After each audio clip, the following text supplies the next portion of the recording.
Have you ever felt like you're just wading through this constant stream of political ideas, headlines, arguments? It can be, well, genuinely difficult sometimes to figure out what's really driving it all. Oh, absolutely. It feels like this huge, complex landscape of thought, doesn't it? Mm. And you're just trying to, get your bearings. Exactly. Cut through the noise and see what's actually there. Yeah. And the thing is, the world today just throws so much at us, so many perspectives, and they can be overwhelming. It's tough to really grasp the underlying philosophies, right? The why behind the what we see every day. Mm-hmm.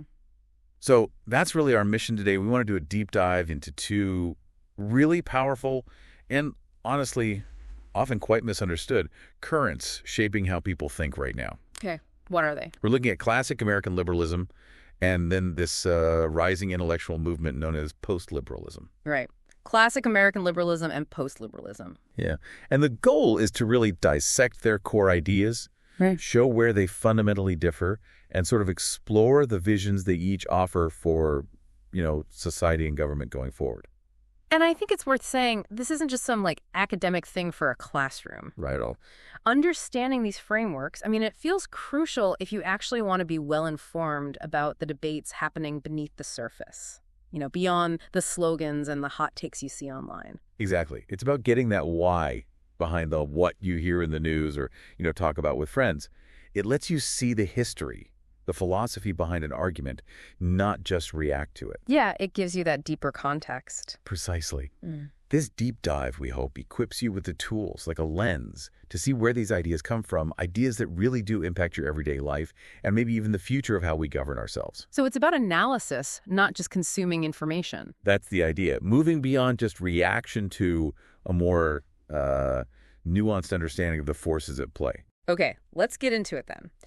To really get a handle on where things are now, we probably need to start at the beginning, right? At the foundation of the American system. Absolutely essential. So we're laying the groundwork first with classic American liberalism. This isn't just history, it's the foundational political philosophy of the American founding, wouldn't you say? Oh, absolutely. It's the pivotal starting point for understanding American political thought, what it was aiming for initially. Okay, so what is classic American liberalism at its core? Right. When we talk about classic American liberalism, we're looking at a philosophy built on really a powerful combination of three key principles. 3 principles, okay. First, and maybe most basic, is natural rights. The idea that individuals have rights just by being human. They come from, a creator or nature itself, not from government. So government doesn't give you rights. Exactly. Government's job is to secure them, protect them. Life, liberty, pursuit of happiness, those inherent, inalienable rights. Got it. Natural rights. What's number 2? Second is moral realism. This is the belief in an objective moral order, that some things are truly right or wrong, independent of what anyone thinks or what culture says. So morality isn't just subjective opinion. According to this view, no. It's real. It's discoverable through reason, almost like discovering laws of science.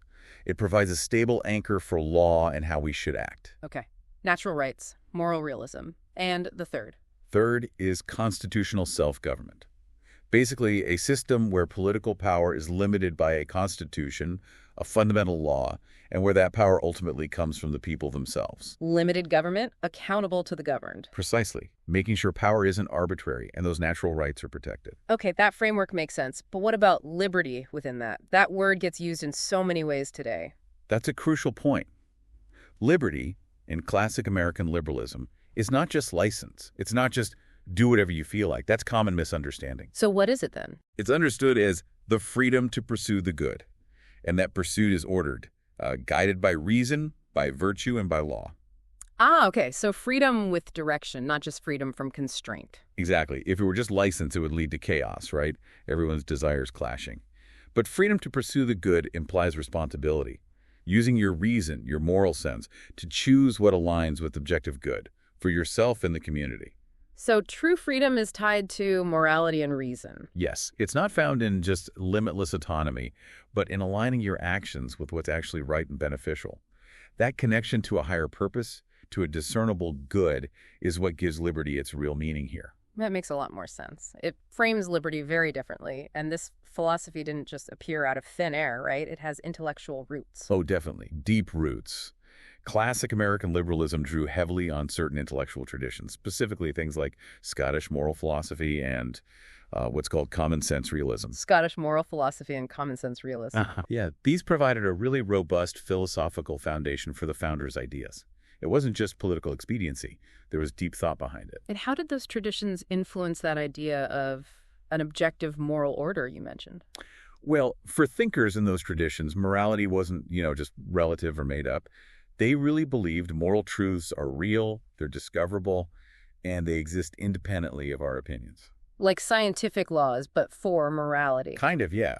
Yeah. The idea was that humans have this innate moral sense, a common sense, that allows us, through reason, to figure out what's right and wrong. Thinkers like Francis Hudgens and Thomas Reid, they emphasize this. Okay, so this moral grounding shapes how they saw government's role. Absolutely. Yeah. It leads to this idea that government has twin purposes, not just one. Twin purposes, what are they? Well, first, like we said, securing natural rights, protecting life, liberty, property from others, and crucially from the government itself. That's its protective role. Okay, that's pretty standard. What's the other purpose? The second purpose, and this is often overlooked today, is preserving the moral conditions necessary for a free people. Moral conditions, what does that mean? It means government has a legitimate, though limited, role in encouraging civic virtue, upholding a kind of ethical environment, supporting the social structures like family or community that help liberty flourish. It recognizes self-government needs virtuous citizens. So it's not enforcing belief, but maybe supporting things that encourage morality. Exactly. It wouldn't mandate religion, for example, but it might support institutions that teach moral values or uphold standards of public decency, because a virtuous population was seen as essential for the republic to survive. Ah, so it's a balance, protecting rights and nurturing the moral environment for freedom. Precisely. Understanding that balance between securing rights and preserving that moral fabric is key to understanding the scope and the limits of government in this classical view. It values freedom, but freedom within a context of responsibility. That's a really helpful distinction. It gives a much clearer picture of that foundational philosophy. So, okay, we have classic American liberalism laid out. Now we can pivot to this other movement, post-liberalism, which you said challenges this very foundation. Exactly. We're shifting gears now to look at post-liberalism. And it's important to stress, this isn't just a critique of modern liberalism, what people often call progressivism today. Right. It's actually a broader rejection. It challenges the entire liberal tradition going way back. It's a deeper philosophical reevaluation. So it's not just tweaking policy, it's questioning the whole system. Pretty much. Yeah. And post-liberalism isn't like one single ideology with a party platform. It's more like a broad current of thought, a diverse group of thinkers. Okay. But what unites them? What are they rejecting? Fundamentally, they reject the Enlightenment foundations of the liberal order. Specifically, things like what they see as excessive individual autonomy, the idea that the individual is the ultimate judge of everything, free from external authority. Okay, what else? They also critique rights-based law as the main way to organize society. They argue focusing only on individual rights breaks down community and ignores our duties to each other. Right. And you mentioned pluralism. Yes, they challenge what they see as an overemphasis on pluralism, the idea that all lifestyles and beliefs should be treated equally, even ones that might clash with a shared moral vision. They believe these core liberal ideas have led to big societal problems. Okay, so if they're rejecting all that, what do they actually want? What's the post-liberal vision? Well, at its heart, post-liberalism aims to build a political order that's explicitly based on things like tradition, strong communities, religion, and a sense of metaphysical purpose. So moving away from the neutral state of liberalism. Exactly. They see liberal neutrality as empty, procedural. They want an order that actively promotes what they see as good and true based on something transcendent, something beyond just individual choice or agreement. Society needs a shared, substantial vision of the good life, they argue. But you said it's a diverse movement. Do they all agree on what that good is? That's a crucial point. No, they don't all agree. They share the critique of liberalism, but their positive visions can differ quite a bit. Like what? Give me some examples. Okay, so some post-liberals explicitly want to restore what they call Christian civilization.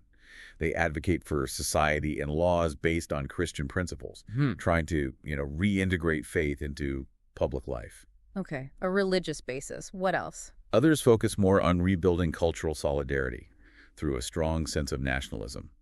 They emphasize shared ethnic or national identity as the glue for society. More focused on culture and nation. Right. And still others might prioritize economic changes, like promoting localism, small property ownership, maybe inspired by certain religious social teachings, believing a particular economic structure is key for social health. So different paths, but all reacting against liberalism. Yes. What unites them is the conviction that the liberal project has failed, and we need a new, more integrated, more morally grounded order. Let's dig into that critique a bit more. Why exactly do they think liberalism failed? What's their diagnosis? Their main argument, and it's a powerful one, is that liberalism, whether it's the progressive kind or the libertarian kind, has hollowed out the common good. Hollowed out the common good? How? By focusing so much on individual rights, individual choice, and keeping the state neutral on moral questions, they argue liberalism neglects, or even damages, the shared moral and social bonds that hold society together.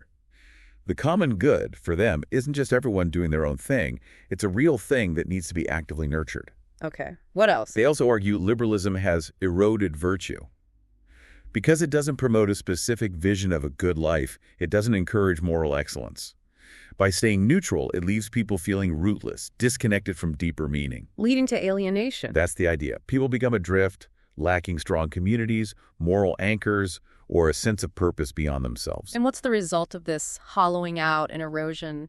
They argue it leaves us in a society governed only by market logic or bureaucratic rule, meaning our decisions are driven by economic efficiency, consumerism, or just impersonal government rules, instead of shared moral beliefs or community wisdom. So individuals become isolated and unfulfilled. That's their diagnosis. Atomized, vulnerable, and ultimately unfulfilled. They see things like social breakdown, political division, loneliness, all as direct results of liberalism's core principles. Wow, that is a strong critique. And it brings us to something you mentioned earlier, which seems really important. The way post-liberals often lump together modern liberalism or progressivism with the classic American liberalism we started with. Yes, this is absolutely vital to understand. It causes a lot of confusion. How so? Because they often just use the word liberalism to attack both. It creates the impression that it's all one continuous thing, that modern liberalism just naturally grew out of classic American liberalism. But you're saying they're fundamentally different. Right. Profoundly different in principle and often in practice, despite sharing the name. Remember, classic American liberalism, natural rights, objective moral order, limited government, liberty tied to virtue. Think Locke, the founders. Right. Modern liberalism or progressivism develops later, late 19th, 20th century. It generally favors a much more activist state to solve social problems, achieve equality. It often moves away from fixed moral absolutes towards a more evolving or relativistic view. Think maybe FDR or modern social justice movements. Okay, so very different approaches to government power and morality. Absolutely. Classic liberalism limits government to protect pre-existing rights. Modern liberalism often expands government to achieve desired social outcomes. So why do post-liberals tend to conflate them in their critiques? Is it deliberate? It can be. Look, it serves a purpose. By grouping them together, they can make a broader case against the entire liberal tradition. They can argue that the very foundations of liberalism itself, even the initial ideas of individual rights and limited government, contain the seeds of the problems they see today. Ah, so the argument is that classic liberalism inevitably led to the perceived problems of modern liberalism. That's often the narrative. That the focus on the individual from the start eventually led to the radical autonomy and moral relativism they dislike now. It allows them to say the whole project was flawed from the beginning. And therefore the solution isn't just fixing modern liberalism. Exactly. The solution has to be more radical, rejecting the entire tradition. That's why understanding this distinction is so paramount. You need to know which liberalism they're targeting, because often it's both, but for reasons rooted in their deeper critique of the Enlightenment itself. Okay, that clarifies a lot. So we see the critique, we see the distinction they often blur. Now, let's get into the intellectual backbone you mentioned. What are the actual philosophical roots of post-liberalism? Right. This isn't just a gut reaction. It's a project drawing from some really deep and powerful intellectual currents. It's essentially a synthesis of three main streams. Three streams. Okay, what are they? They are Continental philosophy, Integralism, and Traditionalism. Continental philosophy, Integralism, Traditionalism. Okay, those aren't everyday terms for most people. Let's unpack them. Start with Continental philosophy. What is that? Sure. Continental philosophy is a broad term for a lot of European philosophy, mostly German and French, from the 19th and 20th centuries. It's often contrasted with Anglo-American analytic philosophy. And what does it focus on? It puts a lot of emphasis on historical consciousness, how our understanding is shaped by history and culture. Truth isn't always seen as timeless or fixed. Okay, history matters. What else? It also delves into subjectivity, how our personal experience and interpretation create meaning. And crucially, it often explores the idea of constructed truth, suggesting that truth isn't just out there to be found, but can be shaped by language, culture, human interpretation. So less focus on pure objective reason. Often, yes. Key thinkers whose ideas resonate here are people like Hegel, Nietzsche, Martin Heidegger. They all challenged Enlightenment ideas about universal reason and autonomy. How so? Well, they suggested in different ways that truth isn't static. Maybe it unfolds in history, like Hegel thought, or it emerges from existential struggle, perhaps more like Nietzsche or Heidegger. Their ideas provide a lot of the intellectual ammunition for questioning liberal foundations. And you mentioned this links to the post-liberal idea of a telos of history. Exactly. This is really important. For many post-liberals, influenced by Hegel and also religious ideas, history isn't random. It has a purpose, a direction, a telos. A predetermined destination? Sort of. They often believe history is moving toward a return to moral and metaphysical unity, a kind of correction to what they see as the fragmentation and individualism of modern liberalism. So liberalism is seen as a detour, and history is heading back towards wholeness. That's a good way to put it. Hmm. The goal isn't just progress, as liberals might see it, but aligning society with this unfolding historical purpose, which often involves restoring a lost moral or spiritual order. Politics becomes about guiding society towards that destiny. Fascinating. Okay, that's continental philosophy. What about the second stream, integralism? Integralism is more specific. It's a political and theological argument that says the state should be oriented toward a transcendent end. Usually that end is grounded in Christian natural law and theology, often Catholic social teaching specifically. So the state shouldn't be secular. Essentially, yes. Integralism argues that political power must submit to divine authority. It's not just about religious freedom, it's about the state itself, actively serving and being guided by religious moral truth. So integrating church and state in a way. In principle, yes. Mm-hmm. They see the separation as a flaw that marginalizes truth. They want a state that actively promotes religious truth and moral order, believing that's essential for people to flourish, both individually and collectively. Okay, and the third stream, traditionalism. Traditionalism basically views modernity as a long civilizational decline. It looks at the modern world individualism, secularism, technology, rejection of the past, and sees it as a major wrong turn. A decline from what? From foundational truths and traditional hierarchies that, they believe, used to provide meaning, stability, and order. Thinkers like Julius Evola or René Guénon are key here. And what do they advocate? A return to pre-modern hierarchies, spiritual, cultural, and political, to restore meaning and order. They look back to ancient or medieval societies, not necessarily to copy them exactly, but believing they held a lost wisdom, a better understanding of reality and human nature. So rejecting modernity and looking to pre-modern structures. Right. They see modern fragmentation as a direct result of abandoning those older, deeper structures and traditions. Okay, so we have these three. Continental philosophy's view of history, integralism's state submitting to divine authority, and traditionalism's critique of modernity.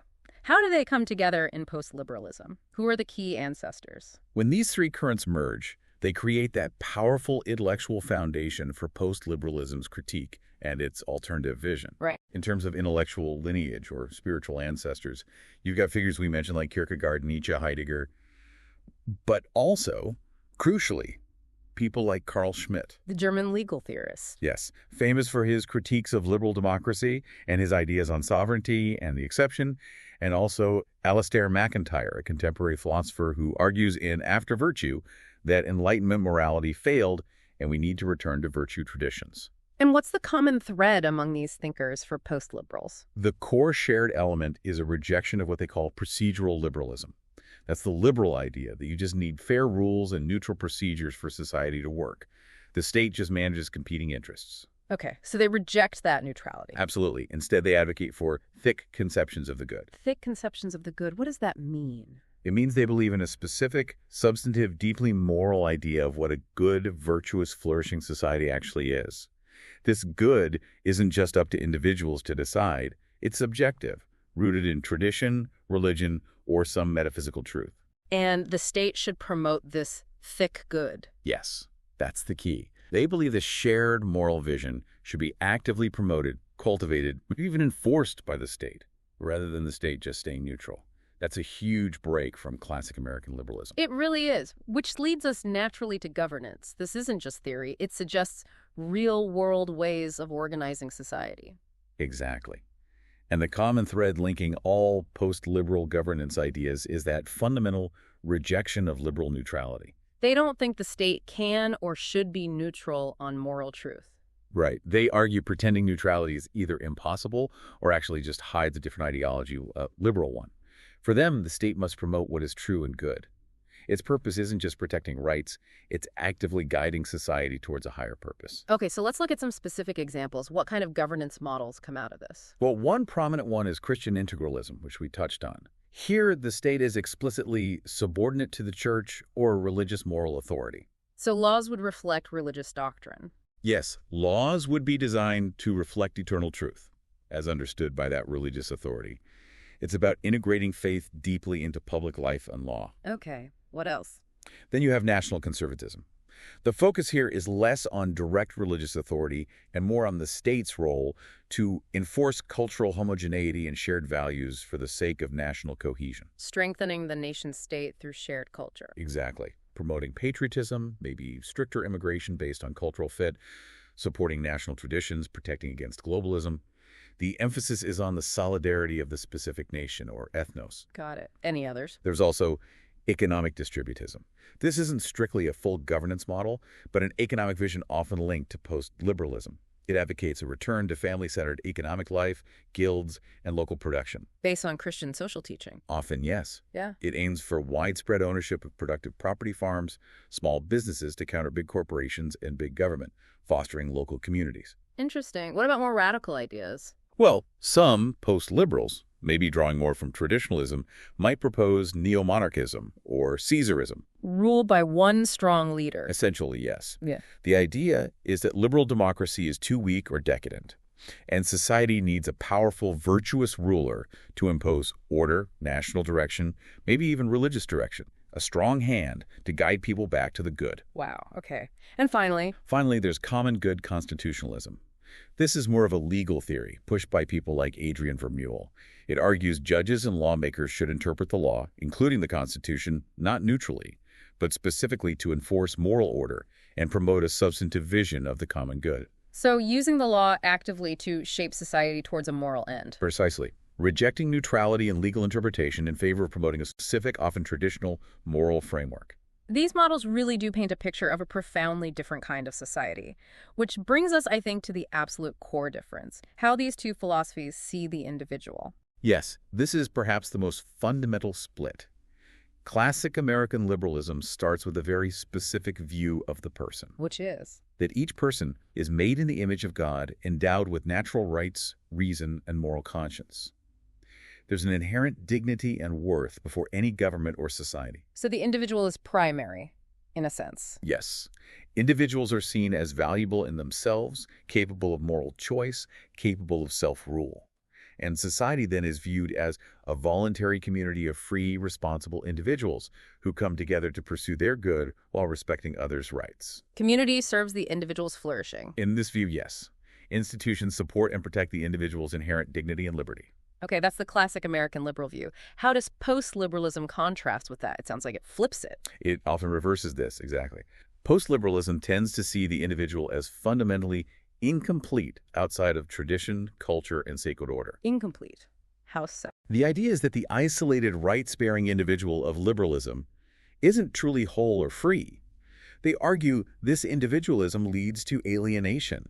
Real meaning, real identity comes from being embedded in a community, a culture, a larger cosmic or divine order.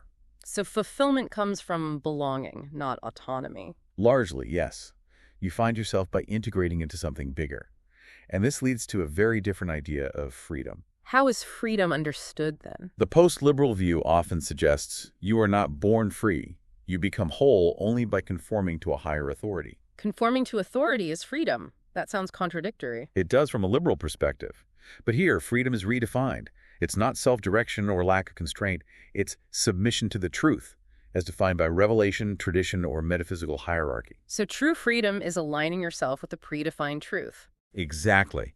Freedom is found in knowing your place and purpose within that larger structure, by living according to divine law or ancestral custom, because that, they believe, is what allows humans to truly flourish. It's freedom through order and submission, not freedom from it. This obviously creates a huge tension with the American founding, doesn't it? The founders valued virtue, but this sounds very different. A profound tension, yes.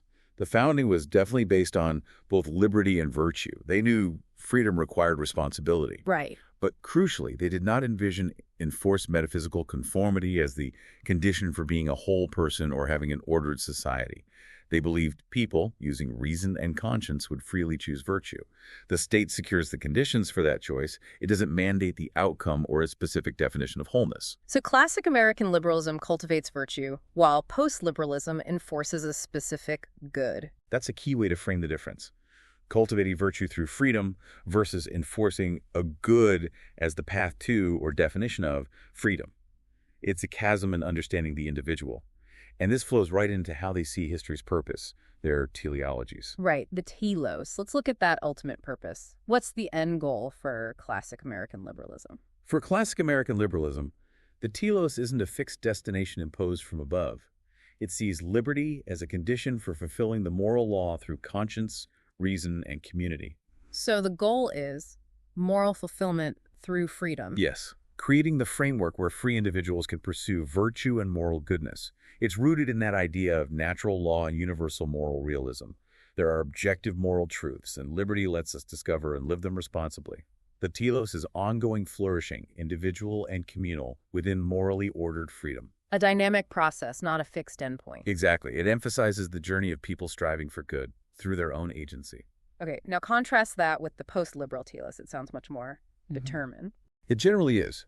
Post-liberalism typically believes that history has a specific destination, a telos, and that political order must be aligned with it.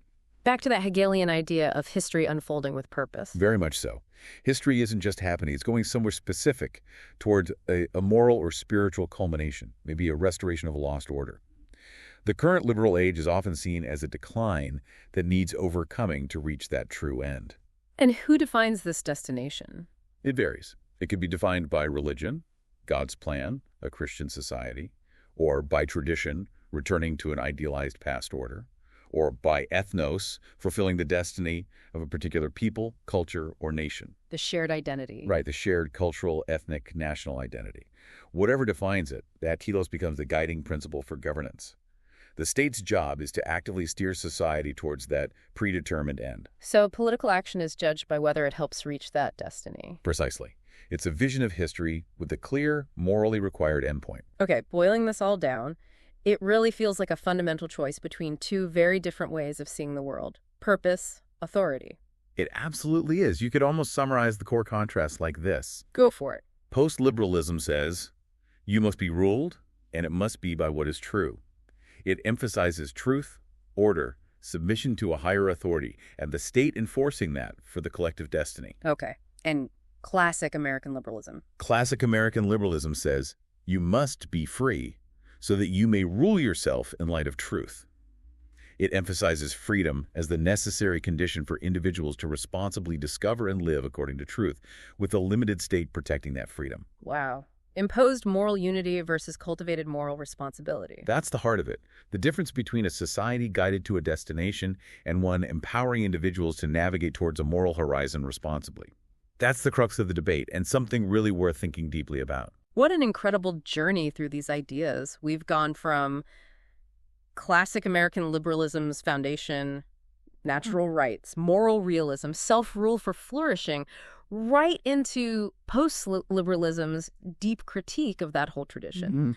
We looked at its roots in Continental philosophy, Integralism, Traditionalism, and saw those very different models of governance it proposes and that fundamentally different view of the individual. Yeah, and getting a handle on these different philosophical blueprints, it's just so valuable, not necessarily to pick a side immediately, but just to understand the competing ideas shaping our world. Because these aren't just abstract theories. Not at all. They're living philosophies that influence policy, culture, how we relate to each other, the whole fabric of society, really. They have real-world consequences. So as we wrap up this deep dive, maybe a final thought for everyone listening to mull over. Considering these profound and often conflicting visions of order and liberty we've unpacked, maybe ask yourself, what is the right balance between individual freedom and some kind of collective moral purpose for human flourishing? And maybe even more fundamentally, who or what gets to define that purpose for all of us? That's the perennial question, isn't it? It certainly is, and it feels more relevant than ever today. Definitely something to keep thinking about.